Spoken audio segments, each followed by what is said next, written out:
ಎಲ್ಲರೂ ಕಣ್ಣುಗಳನ್ನು ಮುಚ್ಚಿಕೊಂಡು ಹೃದಯ ಅಂತರಾಳದಲ್ಲಿ ಯೇಸುವಿನ ಹೆಸರು ನೀನಿಲ್ಲದೆ ಬದುಕಿಲ್ಲಯ್ಯ, ನೀನಿಲ್ಲದೆ ಈ ಜೀವವಿಲ್ಲಯ್ಯ, ನೀನಿಲ್ಲದೆ ಬದುಕಿಲ್ಲಯ್ಯ, ನೀನಿಲ್ಲದೆ ಈ ಜೀವವಿಲ್ಲಯ್ಯ.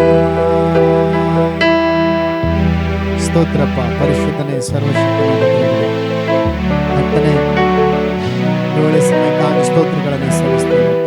ನೀನು ಮಾತನಾಡಪ್ಪ ದೇವರೇ, ಸ್ತೋತ್ರ.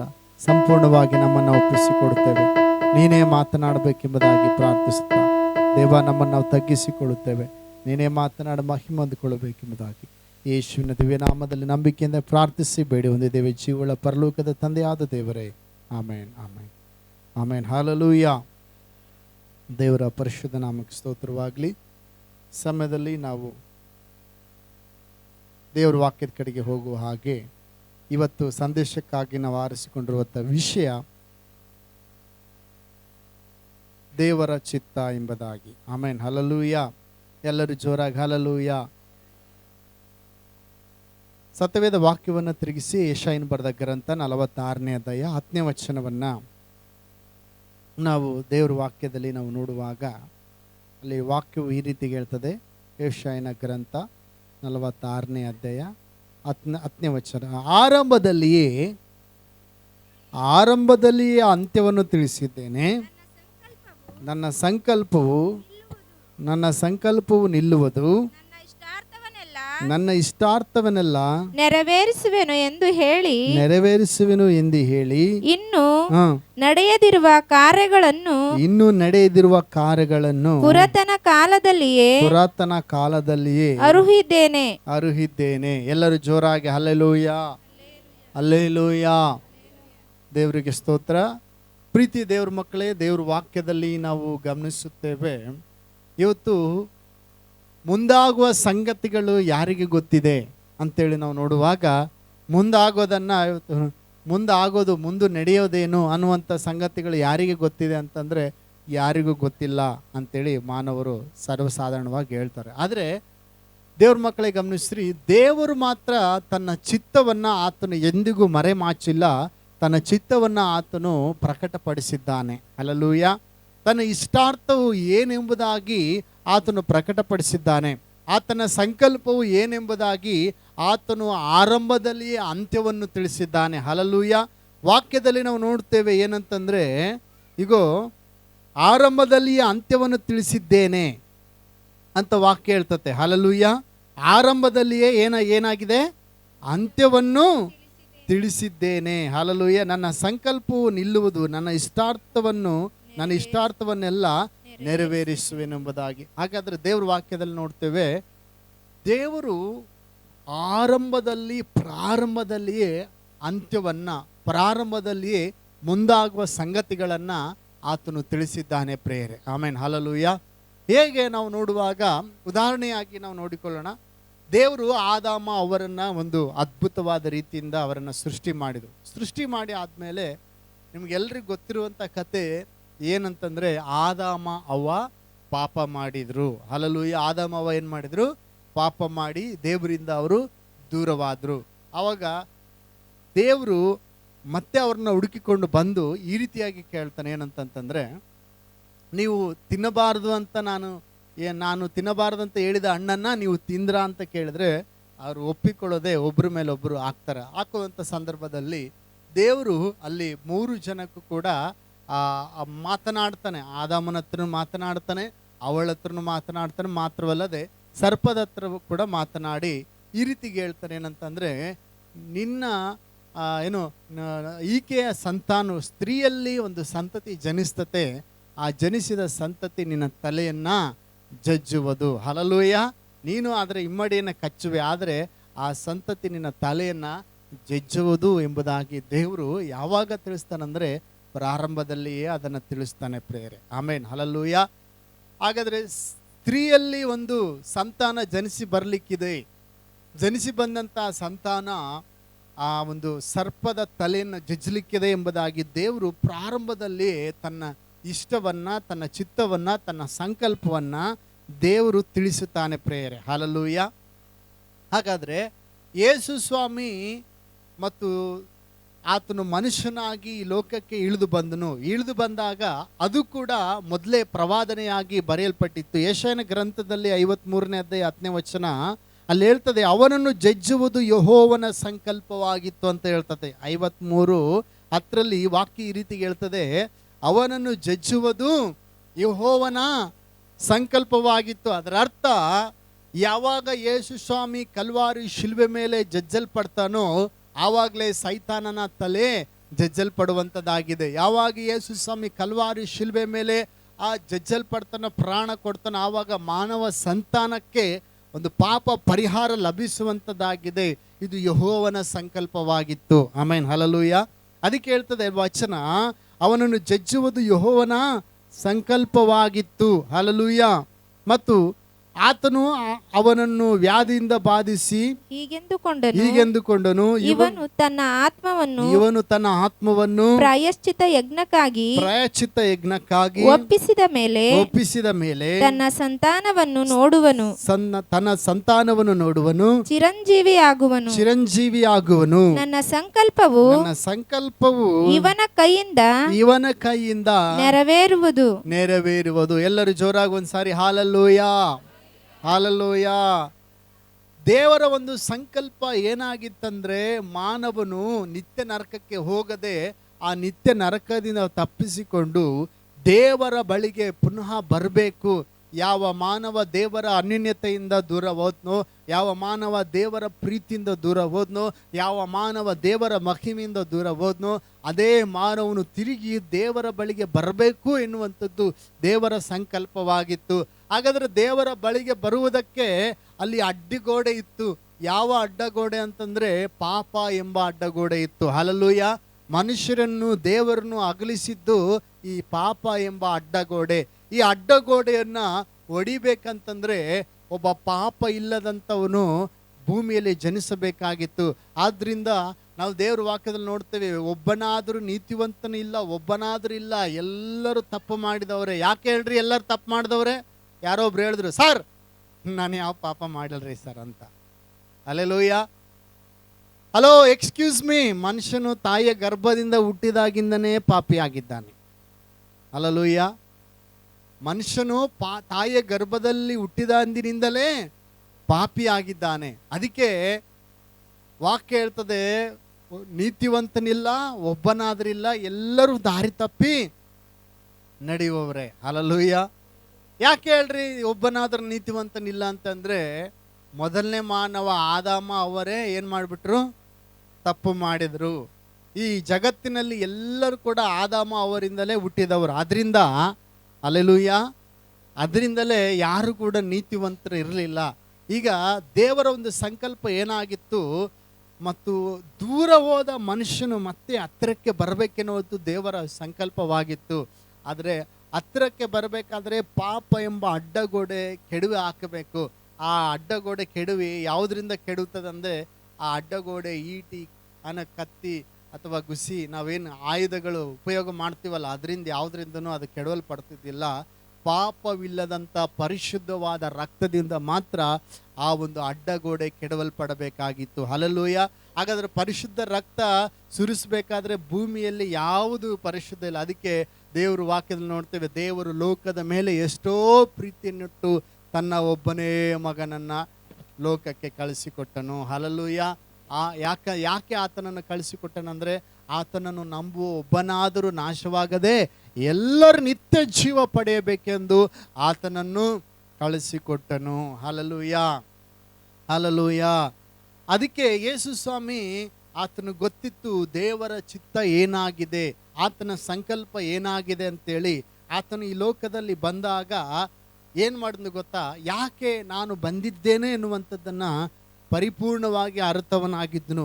ನಾವು ಯೋಹಾನ್ ಬರೆದ ಸುವಾರ್ತೆ 6ನೇ ಅಧ್ಯಾಯ 38ನೇ ವಚನದಲ್ಲಿ ನಾವು ನೋಡುವಾಗ ವಾಕ್ಯ ಹೀಗೆ ಹೇಳ್ತದೆ, ಯೇಸು ಸ್ವಾಮಿ ಈ ರೀತಿ ಹೇಳ್ತಾರೆ, ನನ್ನ ಚಿತ್ತದಂತೆ ನಡೆಯುವುದಕ್ಕಾಗಿ ನಾನು ಬಂದಿಲ್ಲ.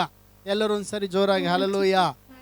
ರೆಫರೆನ್ಸ್ ಭಾಳ ಇದ್ದಾವೆ, ನೀವು ತಲೆ ಕೆಡಿಸ್ಕೊಂಡು ಎಲ್ಲ ಹುಡುಕಿ ಅಂತ ನೀವು ಗಮನ ಏನು ಇದು ಮಾಡಬೇಡ್ರಿ, ನಾನು ಹೇಳ್ತಿರ್ತೀನಿ ಅಷ್ಟೇ. ಅಲ್ಲ, ನೀವು ಗಮನ ಇಟ್ಟು ಕೇಳ್ತಾ ಹೋಗ್ರಿ ಸಾಕು. ಅಲ್ಲೂಯ್ಯ. ವಾಕ್ಯ ಯೇಸು ಸ್ವಾಮಿ ಈ ರೀತಿಗೆ ಹೇಳಿದ್ನು ಆತನು ಏನಂತಂದ್ರೆ, ನನ್ನ ಚಿತ್ತದಂತೆ ನಡೆಯುವುದಕ್ಕಾಗಿ ನಾನು ಬಂದಿಲ್ಲ, ನನ್ನನ್ನು ಕಳಿಸಿದಾತನ ಚಿತ್ತವನ್ನೇ ನೆರವೇರಿಸುವುದಕ್ಕಾಗಿ ಪರಲೋಕದಿಂದ ಬಂದೇನು. ಹಲ್ಲೆಲೂಯ. ಎಲ್ಲರೂ ಒಂದ್ಸರಿ ಜೋರಾಗಿ ಹಲ್ಲೆಲೂಯ. ನನ್ನ ಚಿತ್ತವನ್ನ ನೆರವೇರಿಸುವುದಕ್ಕಾಗಿ ನಾನು ಬಂದಿಲ್ಲ, ನನ್ನ ತಂದೆಯ ಚಿತ್ತವನ್ನ ನೆರವೇರಿಸುವುದಕ್ಕಾಗಿ ಪರಲೋಕದಿಂದ ಬಂದೆನು. ಆಮೆನ್. ಹಲ್ಲೆಲೂಯ. ಆತನು ಹೇಳ್ತಾನೆ, ನನ್ನನ್ನು ಕಳಿಸಿದಾತನ ಚಿತ್ತವು ಏನೆಂದರೆ, ಆತನು ನನಗೆ ಕೊಟ್ಟವರಲ್ಲಿ ಒಬ್ಬನನ್ನು ನಾನು ಕೆಡಗೊಡಿಸದೆ ಅವನನ್ನು ಕಡೆಯ ದಿನದಲ್ಲಿ ಎಬ್ಬಿಸಬೇಕೆಂಬುದೇ. ಆಮೆನ್. ಹಲ್ಲೆಲೂಯ. ಎಲ್ಲರೂ ಜೋರಾಗಿ ಹಲ್ಲೆಲೂಯ. ಮಗನನ್ನು ನೋಡಿ ಆತನನ್ನು ನಂಬುವ ಪ್ರತಿಯೊಬ್ಬನಿಗೆ ನಿತ್ಯ ಜೀವವು ಸಿಕ್ಕಬೇಕೆಂಬುದೇ ನನ್ನ ತಂದೆಯ ಚಿತ್ತವಾಗಿದೆ, ಮತ್ತು ನಾನು ಕಡೆಯ ದಿನದಲ್ಲಿ ಅವನನ್ನು ಎಬ್ಬಿಸುವೆನು. ಎಲ್ಲರೂ ಒಂದ್ಸರಿ ಜೋರಾಗಿ ಹಲ್ಲೆಲೂಯ, ಹಲ್ಲೆಲೂಯ. ನಿತ್ಯ ಜೀವ ಎನ್ನುವಂಥದ್ದು ಎಲ್ಲಿ ಅಡಕವಾಗಿದೆ ಅಂತಂದರೆ, ವಾಕ್ಯದಲ್ಲಿ ಹೇಳ್ತದೆ, ನನ್ನನ್ನು ನೋಡಿ ನನ್ನನ್ನು ನಂಬುವವನು ನಿತ್ಯ ಜೀವವನ್ನು ಹೊಂದುತ್ತಾನೆ. ಹಲ್ಲೆಲೂಯ. ನಾನು ಕೂಡ ಅವನನ್ನು ಕಡೆಯ ದಿನದಲ್ಲಿ ಎಬ್ಬಿಸುತ್ತೇನೆ. ಅಂದರೆ ಯೇಸು ಸ್ವಾಮಿ ಈ ರೀತಿಗೆ ಹೇಳ್ತಾರೆ, ತಂದೆಯ ಚಿತ್ತ ಏನಾಗಿದೆ, ತಂದೆಯ ಸಂಕಲ್ಪ ಏನಾಗಿದೆ, ದೇವರು ಆರಂಭದಲ್ಲಿಯೇ ಅಂತ್ಯವನ್ನು ತಿಳಿಸಿದ್ದಾನೆ, ಆರಂಭದಲ್ಲಿ ಆತನ ಸಂಕಲ್ಪದ ಕುರಿತು ಆತನ ಪ್ರಕಟಪಡಿಸಿದ್ದಾನೆ. ಏನು ಆತನ ಸಂಕಲ್ಪ ಅಂದರೆ, ನಾವು ನೋಡಿದ್ವಿ, ಆತನನ್ನು ಜಜ್ಜುವುದು ತಂದೆಯ ಚಿತ್ತವಾಗಿತ್ತು. ಅದಕ್ಕೆ ಆತನು ಶಿಲುಬೆಯಲ್ಲಿ ಜಜ್ಜಲ್ಪಡುವುದಕ್ಕಾಗಿ ಈ ಲೋಕದಲ್ಲಿ ಜನಿಸಿ ಬಂದ. ಎಲ್ಲರೂ ಬದುಕಕ್ಕೋಸ್ಕರ ಭೂಮಿಗೆ ಬಂದರೆ, ಯೇಸು ಸ್ವಾಮಿ ಸಹಾಯಕ್ಕೋಸ್ಕರ ಬಂದರು. ಹಲ್ಲೆಲೂಯ. ಕಲ್ವಾರಿ ಶಿಲುಬೆ ಮೇಲೆ ಆತನು ಸಾಯುವುದಕ್ಕಾಗಿಯೇ, ರಕ್ತವನ್ನು ಸುರಿಸುವುದಕ್ಕಾಗಿಯೇ ಯೇಸು ಸ್ವಾಮಿ ಈ ಲೋಕದಲ್ಲಿ ಜನಿಸಿ ಬಂದರು. ಆಮೇನ್. ಹಲ್ಲೆಲೂಯ. ಅದಕ್ಕೆ ಆತನು ಬಂದಾಗ ಈ ರೀತಿಗೆ ಹೇಳಿದ್ನು ಯೇಸು ಸ್ವಾಮಿ, ಏನಂತಂದರೆ, ನಿನ್ನ ಒಂದು ಚಿತ್ತವೇ ಬೇರೆ, ನನ್ನ ಚಿತ್ತವೇ ಬೇರೆ. ಹಲ್ಲೆಲೂಯ. ಬರಬ್ಬನು ಈ ರೀತಿಯಾಗಿ ಕೇಳ್ತಾನೆ, ಏನಂದರೆ, ಓ ಸ್ವಾಮಿ, ಏನಂದರೆ ನೀನು ಭಯಂಕರ ಅದ್ಭುತಗಳನ್ನು ಮಾಡ್ತೀಯ, ಭಯಂಕರ ನಿನ್ನ ಹತ್ರ ಚಮತ್ಕಾರ ಮಾಡುವ ಶಕ್ತಿ ಐತೆ, ನನ್ನ ಹತ್ರ ಕತ್ತೆ ಐತೆ, ನಾವಿಬ್ಬರು ಸೇರಿ ಈ ರೋಮ್ ಸಾಮ್ರಾಜ್ಯನ ಉರುಳಿಸಿ ನಾವಿಬ್ಬರು ರಾಜರಾಗ್ಬಿಡೋಣ, ನಾವು ಫುಲ್ಲು ಒಂದು ಸಾಮ್ರಾಜ್ಯ ಕಟ್ಟೋಣ, ನಾವೊಂದು ಪಕ್ಷ ಕಟ್ಟೋಣ ಅಂತಾನೆ. ಹಲ್ಲೆಲೂಯ. ಅವಾಗ ಯೇಸು ಸ್ವಾಮಿ ಹೇಳ್ತಾನೆ, ಬರಬ್ಬ, ನಿನ್ನ ರಾಜ್ಯವೇ ಬೇರೆ, ನನ್ನ ರಾಜ್ಯವೇ ಬೇರೆ. ಹಲ್ಲೆಲೂಯ. ನೀನು ಅಂದುಕೊಳ್ಳುವ ಹಾಗೆ ಭೂಲೋಕದಲ್ಲಿ ಹೆಸರು ಮಾಡೋಕ್ಕೆ ನಾನು ಬರಲಿಲ್ಲ, ಭೂಲೋಕದಲ್ಲಿ ರಾಜ್ಯ ಕಟ್ಟುವುದಕ್ಕಾಗಿ ಬರಲಿಲ್ಲ, ಪರಲೋಕ ರಾಜ್ಯವನ್ನು ಭೂಲೋಕದಲ್ಲಿ ಕಟ್ಟುವುದಕ್ಕಾಗಿ ನಾನು ಬಂದಿದ್ದೇನೆ. ಆಮೆನ್. ಹಲ್ಲೆಲೂಯ. ಅದಕ್ಕೆ ಯೇಸು ಸ್ವಾಮಿ ಆತನು ಶಿಷ್ಯರಿಗೆ ಪ್ರಾರ್ಥನೆಯನ್ನು ಕಲಿಸಿಕೊಡುವಾಗ ಈ ರೀತಿಯಾಗಿ ಪ್ರಾರ್ಥನೆಯನ್ನು ಕಲಿಸಿಕೊಡ್ತಾನೆ. ಹಲ್ಲೆಲೂಯ. ಏನಂತ, ಪರಲೋಕದಲ್ಲಿರುವ ನಮ್ಮ ತಂದೆಯೇ, ನಿನ್ನ ನಾಮವು ಪರಿಶುದ್ಧವೆಂದು ಎಣಿಸಲ್ಪಡಲಿ, ನಿನ್ನ ರಾಜ್ಯವು ಬರಲಿ, ನಿನ್ನ ಚಿತ್ತವು ಪರಲೋಕದಲ್ಲಿ ನೆರವೇರುವ ಪ್ರಕಾರ ಭೂಲೋಕದಲ್ಲಿಯೂ ನೆರವೇರಲಿ. ನಿನ್ನ ಚಿತ್ತವು ಪರಲೋಕದಲ್ಲಿ ನೆರವೇರುವ ಪ್ರಕಾರ ಭೂಲೋಕದಲ್ಲಿಯೂ ನೆರವೇರಲಿ. ಹಾಗಾದರೆ ಯೇಸು ಸ್ವಾಮಿ ತಂದೆಯ ಚಿತ್ತವನ್ನು ನೆರವೇರಿಸುವುದಕ್ಕಾಗಿ ನಾನು ಬಂದಿದ್ದೇನೆ, ಮತ್ತು ತಂದೆಯ ಚಿತ್ತವು ನೆರವೇರಬೇಕಾಗಿದೆ. ಮತ್ತು ಶಿಷ್ಯರಿಗೆ ಪ್ರಾರ್ಥನೆಯನ್ನು ಕಲಿಸಿಕೊಡುವಾಗ ಆತನು ಈ ರೀತಿಯಾಗಿ ಪ್ರಾರ್ಥನೆ ಕಲಿಸಿಕೊಟ್ನು. ಏನಂತಂದರೆ, ಈಗ ನಿನ್ನ ಚಿತ್ತವು ಪರಲೋಕದಲ್ಲಿ ನೆರವೇರುವ ಪ್ರಕಾರ ಭೂಲೋಕದಲ್ಲಿಯೂ ನೆರವೇರಲಿ. ಹಲ್ಲೆಲೂಯ. ಆದರೆ ಒಟ್ಟಾರೆಯಲ್ಲಿ ಯೇಸು ಸ್ವಾಮಿ ಹೇಳಿದಂಥ ಕಾರ್ಯ ಏನಂತಂದರೆ, ತಂದೆ ಚಿತ್ತವನ್ನು ನೆರವೇರಿಸುವುದಕ್ಕಾಗಿ ನಾವು ಈ ಭೂಮಿಯಲ್ಲಿ ಇದ್ದೇವೆ. ಹಲ್ಲೆಲೂಯ. ಯೇಸು ಸ್ವಾಮಿ ತಂದೆ ಚಿತ್ತವನ್ನು ನೆರವೇರಿಸಿದ್ರ ಅಂತ ಹೇಳುವಾಗ 100ಕ್ಕೆ 100ರಷ್ಟು ಯೇಸು ಸ್ವಾಮಿ ತಂದೆ ಚಿತ್ತವನ್ನು ನೆರವೇರಿಸಿದ್ರು. ಆಮೇನ್. ಹಲ್ಲೆಲೂಯ. ಅದಕ್ಕೆ ಇಬ್ರಿಯರ ಗ್ರಂಥಕರ್ತನ ಈ ರೀತಿಗೆ ಹೇಳ್ತಾನೆ, ಏನಂತಂದರೆ, ಈಗೋ ಇಬ್ರಿಯರ ಪತ್ರಿಕೆ 10ನೇ 9ನೇ ಆತನ ಈ ರೀತಿಗೆ ಹೇಳ್ತಾನೆ, ಈಗೋ ನಿನ್ನ ಚಿತ್ತವನ್ನು ನೆರವೇರಿಸುವುದಕ್ಕೆ ಬಂದಿದ್ದೇನೆ ಎಂದು ಹೇಳಿದ್ದಾನೆ. ಹಲ್ಲೆಲೂಯ. 10ನೇ ಅಧ್ಯಾಯ ಇಬ್ರಿಯ 10:9 ಇಗೋ, ವಚನ ಹೇಳ್ತದೆ, ಇಗೋ ನಿನ್ನ ಚಿತ್ತವನ್ನು ನಿನ್ನ ಚಿತ್ತವನ್ನು ನೆರವೇರಿಸುವುದಕ್ಕೆ ಬಂದಿದ್ದೇನೆ ಎಂದು ಹೇಳಿದ್ದಾನೆ. ಬಂದಿದ್ದೇನೆ ಎಂದು ಹೇಳಿದ್ದಾನೆ. ಆತನು ಎರಡನೆಯದನ್ನು ಸ್ಥಾಪಿಸುವುದಕ್ಕಾಗಿ ಮೊದಲನೆಯದನ್ನು ತೆಗೆದು ಬಿಡುತ್ತಾನೆ. ಯೇಸು ಕ್ರಿಸ್ತನು ಒಂದೇ ಸಾರಿ ದೇಹ ಸಮರ್ಪಣೆ ಮಾಡಿ ದೇವರ ಚಿತ್ತವನ್ನು ನೆರವೇರಿಸಿದ್ರಿಂದಲೇ ನಾವು ಶುದ್ಧರಾದೆವು. ಆಮೇನ್, ಹಲ್ಲೆಲೂಯಾ. ಒಂದೇ ಸಾರಿ ದೇಹವನ್ನು ಸಮರ್ಪಣೆ ಮಾಡಿ ದೇವರ ಚಿತ್ತವನ್ನು ನೆರವೇರಿಸಿದ್ದರಿಂದಲೇ ನಾವು ಏನಾಗಿದ್ದೇವಂತೆ? ನಾವು ಯಾವುದರಿಂದ ಶುದ್ಧರಾದ್ವಿ? ಯೇಸು ಏನೋ ಬಂಗಾರದ ಶಿಲ್ಬೆ ಮಾಡಿಕೊಟ್ಟಿದ್ದಕ್ಕೆ ಶುದ್ಧರಾದ್ವಿ ನಾವು? ಹಲ್ಲೆಲೂಯಾ. ನಾವು ಆ ಯಾತ್ರೆ ಮಾಡಿ ನಡೆದದಕ್ಕೆ ಏನಾರ ಘಟ್ಟ ಹತ್ತಿ ಇಳಿದದಕ್ಕೆ ಶುದ್ಧರಾದ್ವ್ಯಾ? ಮುಳ್ಳಿನ ಹಾಸಿಗೆ ಮೇಲೆ ನಾವು ಮಲಗಿದಕ್ಕೆ ಶುದ್ಧರಾದ್ವ್ಯಾ? ಬೆಂಕಿ ಮೇಲೆ ನಡೆದಿದ್ದಕ್ಕೆ? ಇವತ್ತು ಲೋಕದಲ್ಲಿ ಅನೇಕ ಜನ ಬೆಂಕಿ ಮೇಲೆ ನಡೀತಾ ಇದ್ದಾರೆ. ಯಾಕೆ? ಪಾಪ ಪರಿಹಾರ ಸಿಗಬೇಕು. ಇವತ್ತು ಲೋಕದಲ್ಲಿ ಅನೇಕ ಜನ ಮುಳ್ಳಿನ ಹಾಸಿಗೆ ಮೇಲೆ ಮಲಗ್ತಾ ಇದ್ದಾರೆ. ಮುಳ್ಳು ಹಾಕಿ ಮುಳ್ಳಿನ ಮೇಲೆ ಮಲಗ್ತಾರೆ. ಅಪ್ಪ ಹಂಗೇನ್ರಿ ಪಾಸ್ಟರ್? ನಿಮ್ಗೆ ಗೊತ್ತಿಲ್ಲ, ನಮಗೆ ಗೊತ್ತು, ನಾವೆಲ್ಲ ಮಾಡಿದ್ದೀವಿ ಅವನ್ನ. ಹಲ್ಲೆಲೂಯಾ. ಬೆಂಕಿ ತುಳಿದಿದ್ದೀವಿ. ಈ ಕಡೆಯಿಂದ ಆ ಕಡೆಗೆ ತುಳಿಬೇಕು, ಹಿಂಗೆ ಸುಡ್ತಾ ಇರ್ತದೆ ಕೆಂಡಗಳು. ಎಷ್ಟೋ ಜನ ಬೆಂಕಿಯಲ್ಲಿ ತುಳಿದು ಸುಟ್ಕೊಂಡರು ಕೂಡ ಇದ್ದೇವೆ, ನಾವು ಕೂಡ ಸುಟ್ಕೊಂಡಿದ್ದೀವಿ. ಆಮೇನ್, ಹಲ್ಲೆಲೂಯಾ. ಏನೆಲ್ಲ ಮಾಡ್ತಾರೆ, ಆದರೆ ಯಾವುದರಿಂದಲೂ ಕೂಡ ಪಾಪ ಪರಿಹಾರ ಇಲ್ಲ. ಪಾಪ ಪರಿಹಾರ ಎನ್ನುವಂಥದ್ದು ಒಂದೇ ಒಂದು, ಹಲ್ಲೆಲೂಯಾ, ಆಕಾಶದ ಕೆಳಗಡೆ ಭೂಮಿಯ ಮೇಲ್ಗಡೆ ಕೊಡಲ್ಪಟ್ಟಿರುವ ಒಂದೇ ಒಂದು ನಾಮ, ಪಾಪ ಪರಿಹಾರಕ್ಕಾಗಿ ಕೊಡಲ್ಪಟ್ಟಿರುವ ಒಂದೇ ನಾಮ. ಅದು ಯಾವ ನಾಮ? ಅದು ಯೇಸುವಿನ ನಾಮ. ಆಮೇನ್, ಹಲ್ಲೆಲೂಯಾ. ಅದು ಯಾವ ನಾಮವಾಗಿದೆ? ಯೇಸುವಿನ ನಾಮ. ಆ ನಾಮದಲ್ಲಿ ಮಾತ್ರ ಪಾಪ ಪರಿಹಾರವಾಗಿದೆ. ಹಲ್ಲೆಲೂಯಾ.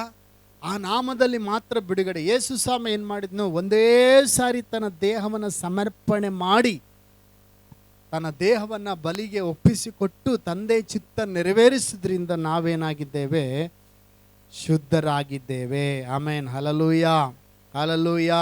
ಹಾಗಾದರೆ ದೇವ್ರ ಮಕ್ಕಳಿಗೆ ಗಮನಿಸ್ರಿ, ಯೇಸು ಸ್ವಾಮಿ ಆತನು ಭೂಮಿಯಲ್ಲಿ ಇರುವಾಗಲೇ ಆತನು ಈ ರೀತಿ ಹೇಳಿದ್ನು, ನೀವು ಏನು ಮಾಡಬೇಕಂದ್ರೆ ನೀವು ತಂದೆ ಚಿತ್ತವನ್ನು ನೆರವೇರಿಸುವವರಾಗಿರಬೇಕು. ಆಮೇನ್, ಹಲ್ಲೆಲೂಯಾ. ದೇವರ ಚಿತ್ತವನ್ನು ನೆರವೇರಿಸುವವರಾಗಿರಬೇಕು. ಹಾಗಾದರೆ ದೇವರ ಚಿತ್ತವನ್ನು ಅನೇಕ ಭಕ್ತರನ್ನು ನೋಡುವಾಗ ಅವರು ಕೂಡ ದೇವರ ಚಿತ್ತದ ಕುರಿತು ಯೋಚನೆ ಮಾಡ್ತಾ ಇದ್ರು. ಅಪ್ಪ, ನಿನ್ನ ಚಿತ್ತವನ್ನು ನಾನು ನೆರವೇರಿಸಬೇಕು. ದೇವ್ರ ವಾಕ್ಯದಲ್ಲಿ ಕೀರ್ತನೆ 40ನೇ ಅಧ್ಯಾಯ 8ನೇ ವಚನ ಹೇಳ್ತದೆ.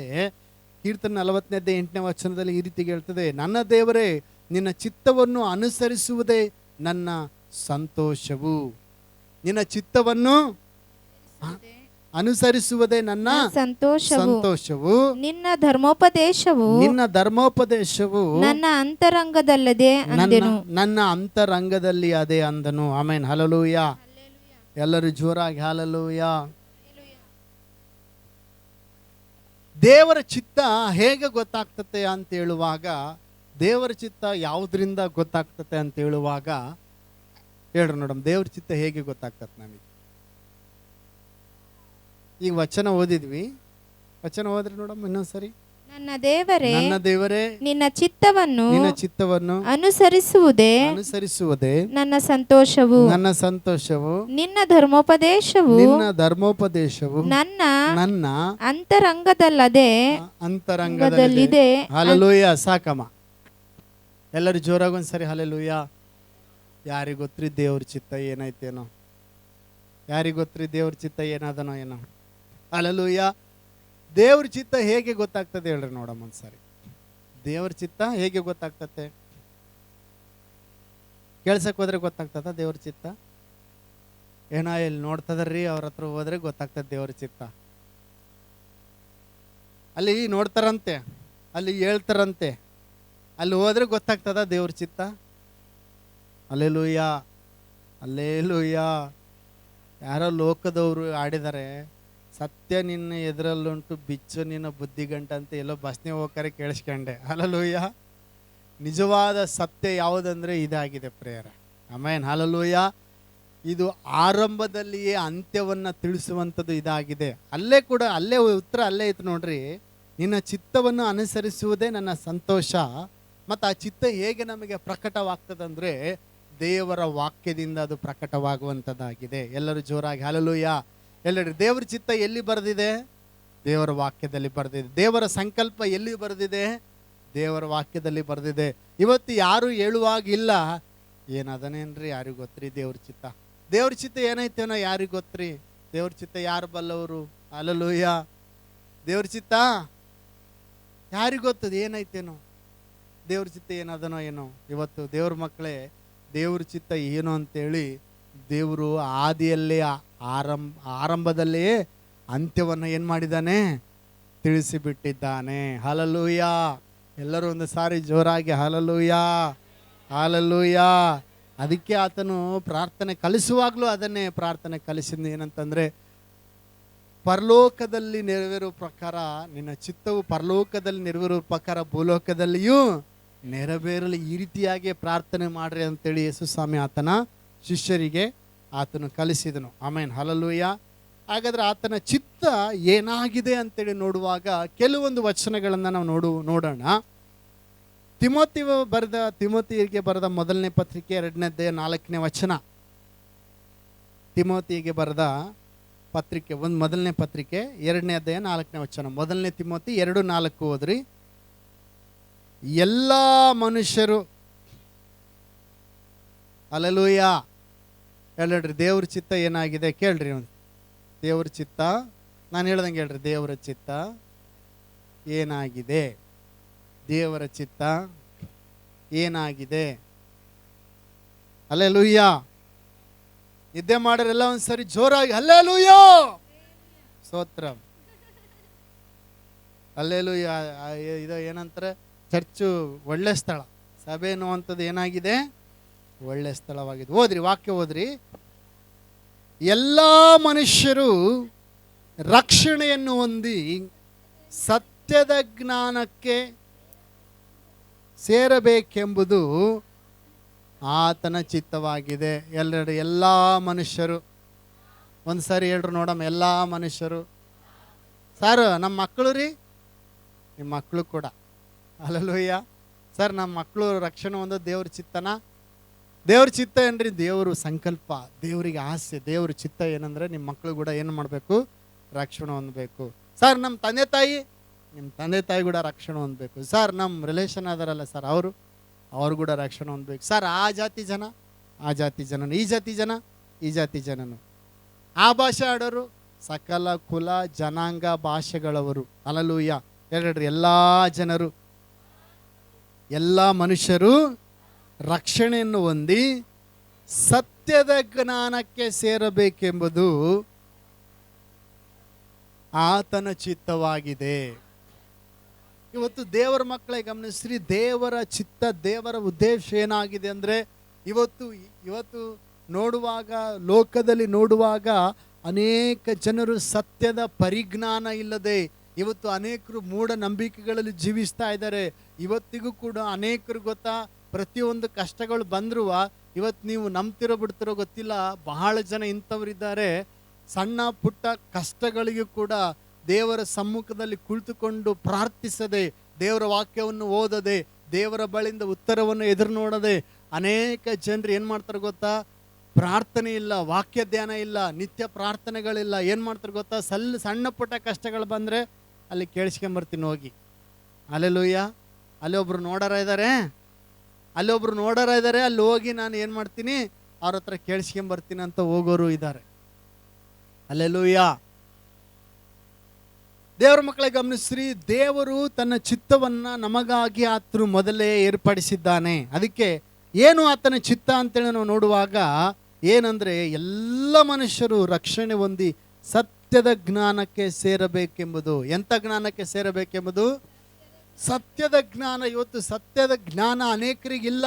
ಅನೇಕರು ಅನೇಕ ವಿಧವಾದ ಮೂಢನಂಬಿಕೆಗಳಲ್ಲಿ, ಕಳವಳಗಳಲ್ಲಿ, ಭಯದಲ್ಲಿ ಜೀವಿಸ್ತಾ ಇದ್ದಾರೆ. ಇವತ್ತು ದೇವರ ಆಸೆ, ದೇವರ ಚಿತ್ತ ಏನಾಗಿದೆ ಅಂದರೆ, ಎಲ್ಲ ಜನರು ರಕ್ಷಣೆ ಹೊಂದಿ ಸತ್ಯದ ಜ್ಞಾನವನ್ನು ಹೊಂದಬೇಕು. ಹಲ್ಲೆಲೂಯಾ. ಈ ಸತ್ಯದ ಜ್ಞಾನದ ಬಗ್ಗೆ ನಾವು ಒಂದು ವೇಳೆ ಅದನ್ನು ಕೆದರಿದ್ರೆ ನಾವು ಮತ್ತೆ ಒಳಗೆ ಬರೋಂಗಿಲ್ಲ, ಅಷ್ಟು ಡೀಪ್ ಐತೆ ಸತ್ಯದ ಜ್ಞಾನ ಅನ್ನೋದು. ನಾನಿವತ್ತು ದೇವ್ರ ಚಿತ್ತದ ಮೇಲೆ ನಾನು ಮಾತನಾಡ್ತಾ ಇದ್ದೀನಿ. ಹಾಗಾದರೆ ಒಂದು ಎಲ್ಲ ಮನುಷ್ಯರು ರಕ್ಷಣೆ ಹೊಂದಿ ಸತ್ಯದ ಜ್ಞಾನಕ್ಕೆ ಸೇರಬೇಕೆಂಬುದು ದೇವರ ಚಿತ್ತ. ಹಲ್ಲೆಲೂಯಾ. ರೋಮ ಪತ್ರಿಕೆ 12ನೇ ಅಧ್ಯಾಯ 2ನೇ ವಚನವನ್ನು ನೋಡುವಾಗ ಅನೇಕರು ಸತ್ಯದ ಜ್ಞಾನ ಹೊಂದಬೇಕಂದ್ರೆ, ರಕ್ಷಣೆಯ ಮಾರ್ಗದಲ್ಲಿ ಬರಬೇಕಂದ್ರೆ ನಮ್ಮ ದೇಹದಲ್ಲಿ ದೇವರ ಪ್ರಭಾವವನ್ನು ನಾವು ಪ್ರಕಾಶಪಡಿಸಿಕೊಳ್ಳಬೇಕು. ಹಲ್ಲೆಲೂಯಾ.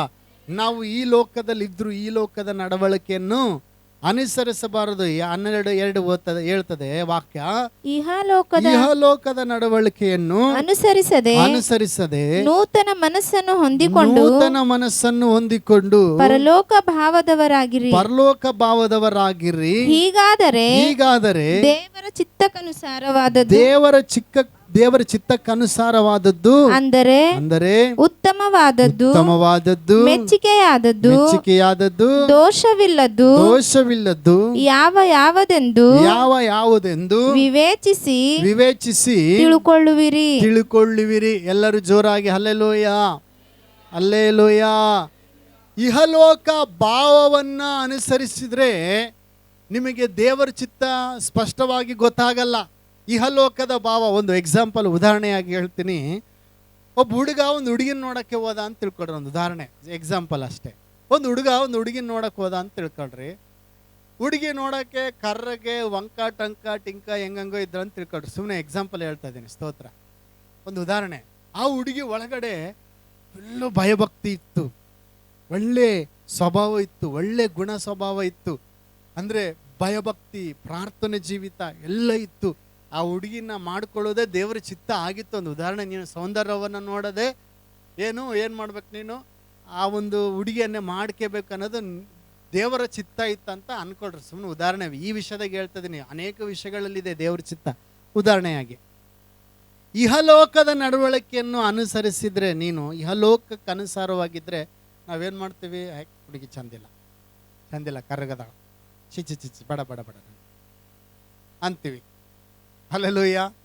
ಅಲ್ಲೆಲ್ಲ ಉದಾಹರಣೆಯಾಗಿ ಹೇಳ್ತಾ ಇದ್ದೀನಿ. ಒಂದು ವೇಳೆ ಇತ್ತು ದೇವ್ರ ಚಿತ್ತ ಇತ್ತು, ಕರ್ರಗಿರೋ ಹುಡುಗಿನೇ ಮದುವೆ ಆಗ್ಬೇಕು ಅನ್ನೋದು ದೇವ್ರ ಚಿತ್ತ ಇತ್ತು ಅಂತಂದರೆ, ಒಂದು ವೇಳೆ ಉದಾಹರಣೆಯಾಗಿ ನಮಗೆಲ್ಲ ಇಹಲೋಕದೇ ನಮಗೆ ಮೈಂಡ್ನಾಗ ತುಂಬಿರ್ತತೆ. ಹುಡುಗಿ ಅಂದರೆ ಹೆಂಗಿರ್ಬೇಕು? ಬೆಳ್ಳಿಗಿರಬೇಕು, ತೆಳ್ಳಗಿರಬೇಕು, ಹೀರೋಯಿನ್ ಇದ್ದಂಗಿರಬೇಕು ಅಂತ ನಮ್ಮ ಎಣ್ಣೆಗಿತ್ತಂದರೆ ನಾವೇನು ಮಾಡ್ಬಿಡ್ತೀವಿ? ಕರ್ರಗಿದ್ದ ಹುಡುಗಿನ ಏನು ಮಾಡ್ತೀವಿ? ರಿಜೆಕ್ಟ್ ಮಾಡಿಬಿಡ್ತೀವಿ. ಹಲ್ಲೆಲೂಯಾ. ಅಂದರೆ ಉದಾಹರಣೆಗೆ ನಾನು ನಿಮ್ಗೆ ಹೇಳಿದಷ್ಟೇ.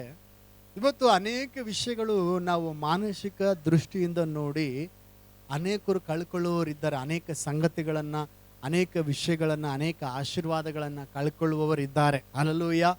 ಇವತ್ತು ಮಾನಸಿಕ ದೃಷ್ಟಿಯಿಂದ, ಈ ಲೋಕದ ದೃಷ್ಟಿಯಿಂದ ನೋಡುವಂಥ ಅನೇಕ ಸಂಗತಿಗಳು, ಈ ಲೋಕದ ದೃಷ್ಟಿಯಿಂದ ನಾವು ಅನೇಕ ಸಂಗತಿಗಳನ್ನು ನೋಡುವಾಗ ಅವು ಕೆಟ್ಟದ್ದಾಗಿ ಕಾಣಿಸ್ತತೆ. ಆದರೆ ನಾವು ಈ